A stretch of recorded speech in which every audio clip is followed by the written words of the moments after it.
প্রত্যেকটা দিনকে আমার মতো আপনাদেরও টেনশন করতে হয় যে বিকালের নাস্তায় কি দেব।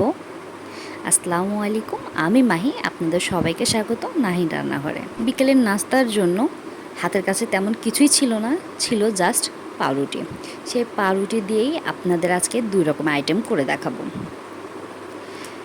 আমি প্রথমে 2টো ডিম ভেঙে নেব,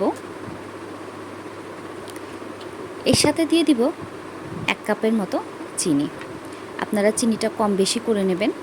আর সাথে দিয়ে দিলাম 10 টাকা দামের একটা গুঁড়ো দুধ, সাথে ভ্যানিলা এসেন্স।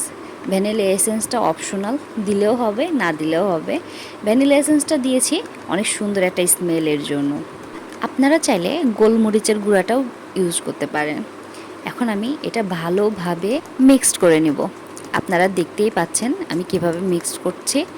একটু সময় নেবেন, একটু বেশি সময় হাতে নিয়ে এটা মিক্সড করবেন। এটা যত বেশি মিক্সড হবে খেতে অনেকটা বেশি ভালো হবে। মিক্স না হলে দুধগুলো দেখবেন ভেসে ভেসে থাকবে, খেতে ভালো লাগবে না। এখন আমি রুটিগুলো স্লাইস করে করে কেটে নিচ্ছি। এখানে ছোটো পাউরুটির টুকরো নিয়েছিলাম, যার কারণে মাঝখান দিয়ে একটা করে ফাড়ি দিয়ে কেটে নিয়েছি।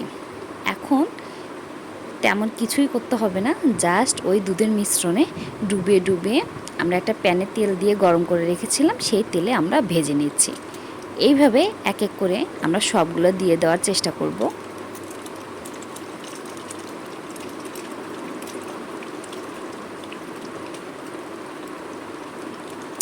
চেষ্টা করবেন একটু সময় নিয়ে ভাজার, কারণ এটা খুব দ্রুতই পুড়ে যায়। সেজন্য একটু হালকা আছে একটু সময় নিয়ে ভাজবেন। আঁচটা কমানো থাকলে এটা ওই পাটটা বেশি পুড়বে না, আর আঁচটা বাড়ানো থাকলে অন্য পাটটা একদম পুড়ে যাবে। এখন আমি উল্টে পাল্টে দিচ্ছি। এখন ওই একই তেলে আমি একদম ফ্রেশ পাউরুটি ভেজে নিচ্ছি। এটাতে কিছু মিক্স করা নাই, জাস্ট শুধু মাঝখান দিয়ে কেটে সেটা ভেজে নিচ্ছি। এটা খেতে একদম পুরোপুরি টোস্ট বিস্কিটের মতো লাগে। এটা এখন তুলে ফেলবো, তুলে আমি চিনি দিয়ে দিব এর ভেতরে। দেখেন আমি কিভাবে চিনির মধ্যে গরম থাকা অবস্থায় এপাট ওপাট করে চিনি লাগিয়ে নিচ্ছি। চিনি লাগিয়ে নিলে এর সাথে চিনিটা ভালোভাবে মিশে যাবে, খেতে অনেক ভালো লাগবে। এটা অনেক বেশি মচমচে হয়, খেতে অনেক ভালো লাগে।